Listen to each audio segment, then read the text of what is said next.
I find that it's very difficult to get people even excited about a message of freedom these days. And that's sad. That's a sad thing. You'll hear people basically saying, you have too extreme of a position, when we're already enslaved. And this is what people are basically saying. It's like a very wishy-washy attitude, especially from men.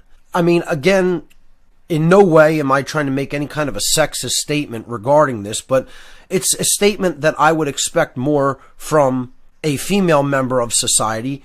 Moreover, not because they're just less apt to understand real freedom, but because this system of control benefits them a lot more than it does men in many ways. It also oppresses them as much, if not more so, than men in many ways. But you can see how the system has been designed to basically do a lot of violence unto men, particularly at the behest of women in many cases when it comes to certain things that they want to do, to use the apparatus of the violence of the state to get back at men in some ways. Okay, if there's a problem between them. The state has traditionally been used like that by many women in society. So you can understand the perceived benefits that a lot of women in society have regarding the state. What I can't understand more so, much more so than that attitude, is I can't understand how men can want to continue to support and uphold the completely immoral institution that is government. It's very saddening to me that this is how domesticated and emasculated men have become. You know, I mean, they have literally had the courage sucked right out of them. They're wishy-washy. They're soft. Let's just come right out and say it. They're cowards. They're cowards. You say something about rebellion to them. You say something even just about how absolutely immoral government is, and you could see that look come over their face like a frightened dog. Like, oh my God, he's talking about this. Oh, how am I going to get out of this situation? I don't want to talk about this. I'm too scared to talk about this. I'm too chicken to talk about this. I'm too much of a little boy to even talk about this, let alone do something about it. You know, and this is where society is at, folks. You have practically half of society cheering on the state, and the other half is too chicken shit to do anything about the absolute immoral coercion, violence, and slavery that's being enacted by the state. And until that changes, I mean, don't expect anything better than what we have. Expect it to get infinitely worse. Because men have to really start to deeply understand that they need to table this discussion about how the state needs to ultimately be confronted and ultimately ended. But moreover, they need to table the discussion that they need to start having absolutely nothing to do with women who want anything to do with the state. To cut them out of their lives until they put their head on straight and realize that the state is coercion, violence, and slavery. And until they recognize those things and don't want anything to do with it as an institution on this planet, men should have nothing to do with them and should do nothing for them. And I know these will be words that will be very difficult for people to hear out there. Well, tough. I could care less how you perceive it. I'm not here to be your friend or be liked by you. I've said that a million times. You know, I'm here to tell the truth about what's going on in this society, so that slavery can be ended in it. People's minds are completely socially engineered by people they never met, never even knew, and aren't ever going to know, probably, who meet covertly, plan covertly, and execute their plans covertly. What I find hard to swallow about all of this is that I'm living in the city where the founding fathers of America lived, walked, wrote the Declaration of Independence, organized against the British, fought the British, and set up the foundational principles by which this country was supposed to allegedly work. And in that very city, you have a bunch of wishy-washy little boys who are afraid to even table a discussion to talk about the immorality of the state. And here's why, folks. They have no courage. They're cowards. They're afraid of rebellion. They're afraid of lawful, righteous rebellion. It instills fear in them, like a little boy. And that's why they're living lives of quiet desperation. That's why they find life so difficult and constantly battling against it. Never going actually with a flow of life, but constantly in a state of depression, constantly in a state of conflict. Internal conflict and conflict with those around them. And they don't understand why things aren't going to get any easier, because they're battling against creation itself. They're battling against the universe itself. If there's one thing I know for sure, the universe rewards those with courage. That's why it's rewarding the dark occultists. Again, this is something people don't want to hear me say. How could you say the universe rewards evil, Mark? Why? Because if evil people have more courage than good people, you know what? The universe is going to reward them. It's going to work that way. Especially if they don't actually carry out the actual physically harmful behavior and get stupid dog, minion, robot followers to do it for them. They understand how to perform little tricks to get around the brunt of natural law consequences, these dark occultists. Not that they're going to escape at all, but they're certainly not going to get hit with the kind of karmic debt that an order follower gets hit with. People still don't understand how that works, because they think karma and natural law work some different way than it actually does. I've talked about this concept before on the podcast. I call it dark care. When somebody who has bad intentions at least aligns their thoughts, their emotions, and their behaviors. Their thoughts, their emotions, and their actions are aligned as one. Even if they want to carry out dark deeds, they're going to be able to accomplish it because they're unified and they're not in internal conflict and division. They're not divided amongst themselves. They're on the same page. And all I see out there in society, again, I don't want to make a blanket statement. This is a generalization because there are some very, very good, courageous people out there. I'm making a generalization about people in this city in particular, in most major cities on both coasts, I would say. Most major cities in the United States, period. And again, it's because people don't have the courage to speak out, or because they're too afraid of, oh, what are people going to think of me if I speak out? What might happen to me? Might an agent of the government come after me or something? You know, will I be harassed? Will I be watched? Will I be listened to? You know what? Who cares about any of those things? The only reason that you're going to care about any of those things is if you're a chicken shit coward. Then you'll care about those things a whole lot. I could care less who's listening to me. I could care less who's watching me. You know what? All they can do is learn something from my words and attitude and behaviors. Maybe by watching me and paying attention to what I'm saying and trying to record it all, maybe you'll learn something, little boy. Maybe you'll learn something, little girl. Time for you to grow up.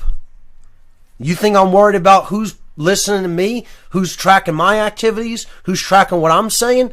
Do it as much as you want. First of all, I'm not afraid of you, because I know that's all you are, is a little arrested development, completely spiritually deadened being. What do I have to be afraid of that? I'm not afraid of you physically, let alone spiritually. And once again, true courage is not the absence of fear. I'm not saying that you need to be completely fearless. You know, you be completely fearless, you could be reckless. Courage is moving forward with what you're doing that you know to be right in spite of whatever fears may be present. That means you could say to yourself, oh, I might be afraid of what the government might do, of what these order-following hordes of orcs might do to me physically, because they're brainwashed morons. But you know what? That doesn't mean that you're not going to continue to do what you're doing anyway. See, that's where the absolute cowardice of most of the people of this society comes in. They let their fear stop them from doing anything. Stop them from taking right action. Stop them from learning. Stop them from understanding. Stop them from putting information forward for others to understand. And as soon as the word rebellion is spoken, they shut down. People have this total fear that they allow to cut them off from what not only they want to be doing in many cases, but what they really should be doing and need to be doing if we're going to reverse this human condition of slavery. There's so many people who could probably actually do a good job with conveying information because they have a mind that can take in information and process it and understand it and then deliver that to others. But they're in this state of arrested development. They've been shut down before they even begin. It really is like a child in many cases with these people. It's like a frightened child who says, "Oh, Daddy told me not to go near that. That's in Daddy's closet. We don't go in there because that's where all his stuff is at, and he told us we don't go in there." This is really what it's like. It's like a psychological child. They can't get past that fear. They can't get past that idea that they've been told you don't go to that topic. And so they obey. And as long as that courage is missing, they're going to remain enslaved. I mean, this is what a lot of occultists looked at as the ultimate answer. Courage. More so than even care. More so than even knowledge and understanding. They looked at courage as the absolute essential ingredient in the awakening of the soul. Because it takes courage to even look into information to understand what's going on. That kind of courage is required. Not only courage to act upon right information, but courage to even take it in because they're so afraid of how bad things are and how ugly the truth is that they don't even want to do the work to take in the knowledge. And I mean, what really sickens me about people like that is they're squandering what our ancestors did for us, which was, for a short amount of time, create a pocket of freedom in a world that was completely enslaved. Yeah, the encroachment came right back in and took it, took that modicum of freedom that they built, this encroachment of tyranny. But for a time, America was the freest and most prosperous place to live on the surface of this planet. And what the cowards of the modern day world, the men and women of America today, are doing is squandering what our ancestors fought and in many cases died to create here. And when I think about where I'm at, that saddens me greatly because Philadelphia is where that basically started. And the battles that took place near here, the men who died fighting tyranny near here, especially at a place such as Valley Forge, I think about the spirits of those individuals who cared enough about freedom and who actually had the courage to do something when their freedom was threatened the way it was, and ultimately gave their lives in many cases. The spirits of those individuals is completely at a state of unrest and cannot rest because of what's going on in this country now. And we have men in society who are completely neutered because they're so afraid of actually speaking out, let alone doing something to challenge the immorality of this state. They don't even want to talk about it. They don't even want to put it on the table and talk about it. I mean, and they think they're men. You are absolutely deballed, neutered animals. You don't even resemble a man. Arrested development, folks. That's what creates this absence of slavery. They don't even have an emotionally developed makeup to even be able to get angry at things that should anger them, at ways that they're completely controlled. And even worse, they'll let people who absolutely don't care about freedom influence them because of what they want from those people, their employers or their spouses or their family members. All these fake forms of loyalty out there. that people are letting just completely stunt their spiritual and emotional development and keep them inactive. It's the worst place to be, ladies and gentlemen. I've talked about it before. The worst place that one could possibly be in this world is to know what's going on within yourself, within your own mind, and to let other people keep you in a state of fear and inaction. I'm talking about people who have, particularly who have spouses, who they'll listen to and they'll say, I don't want you involved in that. Oh, it's too dangerous. Or you sound like you're crazy because you think these things. Just because they don't understand them. And people fear what they don't understand. So they're in shutdown mode and they say, you got to be in shutdown mode with me. And you know what? That's the worst place you could possibly be, especially as an individual who knows something about what's going on. I'll tell you what, that's the last place I'd ever want to be. In many cases, people are living in such a state of conflict internally and conflict with the truth that they'll go into addiction mode, to beat up on themselves, doing drugs and alcohol, and trying to numb out that knowing, that inner knowing that they should be involved in this battle.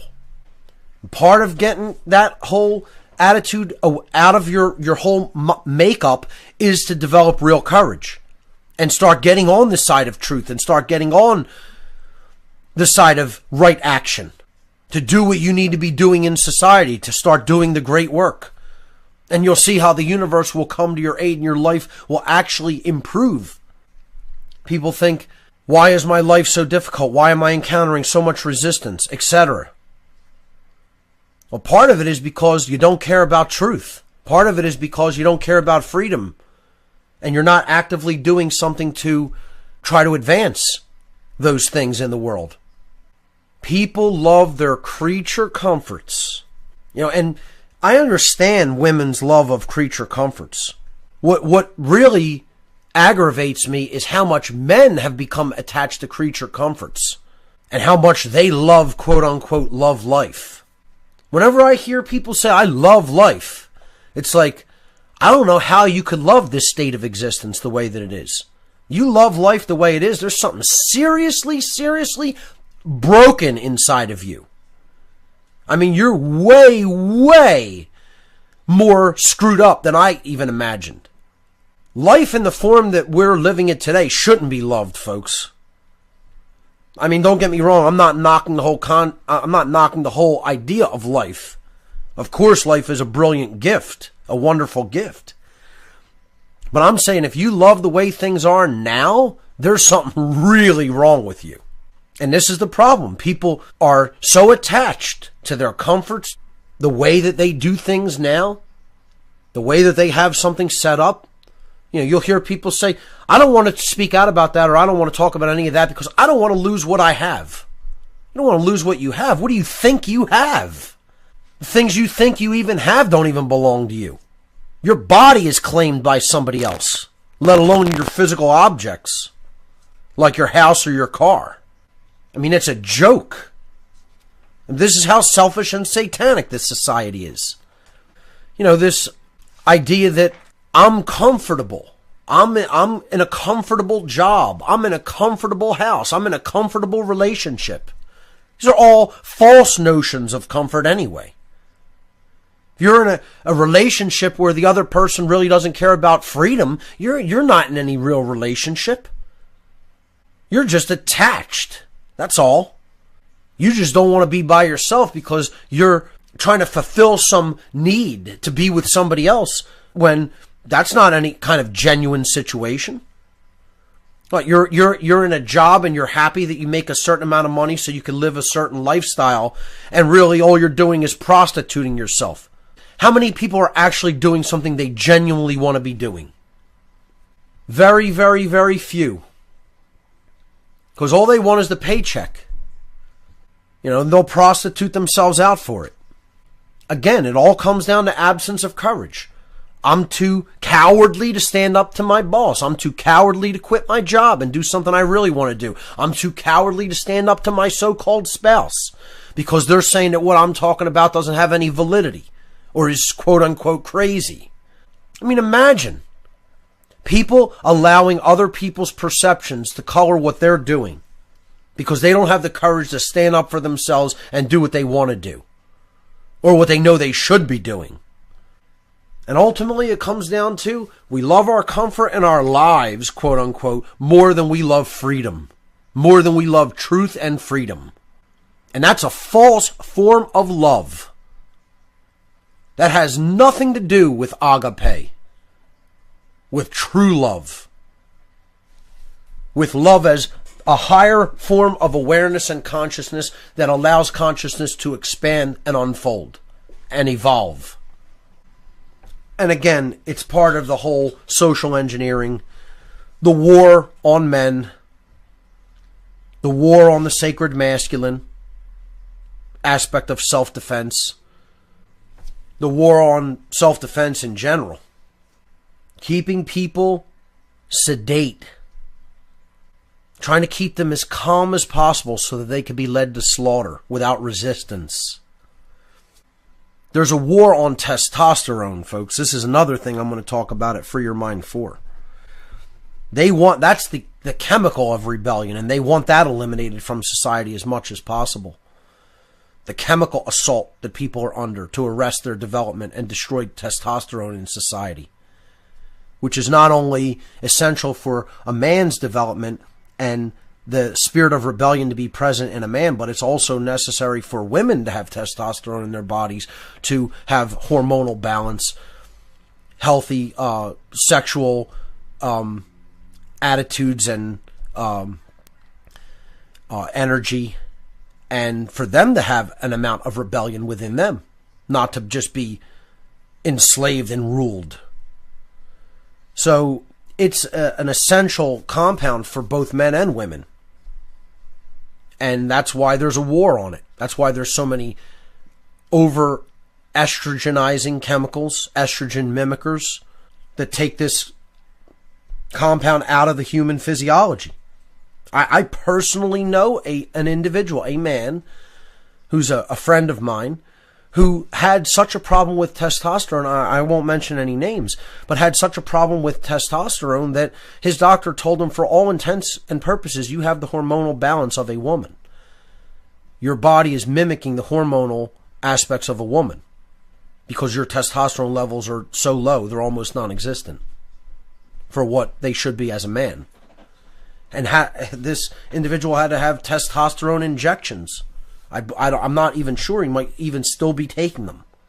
So, I mean, this is because of this chemical onslaught. Things like bisphenol A is another thing that attacks testosterone and acts as an estrogen mimicker. Who knows what's in the heavy metal, toxic soup that they're spraying on us every day, being sprayed like bugs from the chemtrail assault. I think there's still an enormous amount of ignorance in society. But I don't necessarily believe that any amount of talking is going to remedy that ignorance, because these people are willfully ignorant. But not only willfully ignorant, they are cowards. Period. And their cowardice is not going to allow them to see the truth, accept the truth, and act upon the truth. And no amount of suffering is going to develop courage. Courage is something that has to be worked within the individual to be built up, to be built upon. And that takes time, especially if someone has lived in a state of cowardice, softness, weakness for their whole lives. That's why they want a society of so-called men that aren't men at all, raised by, in many cases, single women who don't care about anything but creature comfort, getting their way, getting what they want out of men, getting what they want out of the state, and aren't concerned with freedom whatsoever, not even a little bit. These aren't men, folks. They're little children. They have arrested development, not only spiritually, mentally, emotionally, and physical arrested development, because their hormonal balance is completely off, their testosterone levels are completely off, The chemical makeup of their brain is imbalanced. They're right brain imbalanced. And in many cases, they're both left and right brain imbalanced. They're eggheads who are also cowards. The egghead side of it is over-intellectualization. And the right brain side of it that's off is you're willing to lay down to tyranny. A lot of people with letters after their name that these titles are so proud of are just like that. Completely off and imbalanced. They're not even a man. It's not a man. A male doctor. A male scientist. You know, most of these people are cowards. They don't care about anything but money. They're totally reductionist in their thinking about consciousness and total egghead, over-intellectualized, left brain imbalanced cowards. When I think about where I live and what happened here and how the founders and the revolutionaries of America, how their efforts are being squandered by the absolute hipster, leftist, commie trash that exists in this city and throughout this nation. These too cool for school know-nothings. Television watchers is what they are. Brainwashed television watchers who think they know something. And you know what they are? They're communists walking around in costumes. Dirty communists. And they'll spread this cultural Marxist garbage, which, by the way, do me a favor. Anybody that wants to try to convince me the founding fathers of America were somehow bad people, don't bother to email me. Don't bother to attempt to contact me in any way, because you're a moron. I'm not interested in your cultural Marxist garbage. Okay? Go move to North Korea or someplace where you could spread your cultural Marxist garbage to another bunch of zombies. Because it ain't flying with me. Because I'm more educated than all of that. Okay? Gramsci's plan is not going to work on somebody like me. You're not going to convince me that what those men fought and died for was to set up some other form of slavery here. I don't buy that revisionist bullshit. I'm not interested in hearing it. I have already looked into the claim and have rejected it thoroughly as bullshit. And I wasted too much of my time even doing that. Because it smelled like bullshit before I even investigated it. And I have done that investigation and it holds no water. And quite frankly, I'm tired of hearing a lot of this crap that all it does is try to put doubt in people's minds. And take them off the course. It's a really good tactic of distraction and manipulation and disinformation. What the founding fathers and the revolutionary individuals of early America did for this country, being squandered by people who are know-nothing television watchers. It's a disgrace. Let me tell you something, folks. The founders would have already called for war. A long time ago. A long time ago, they would have called the militia up.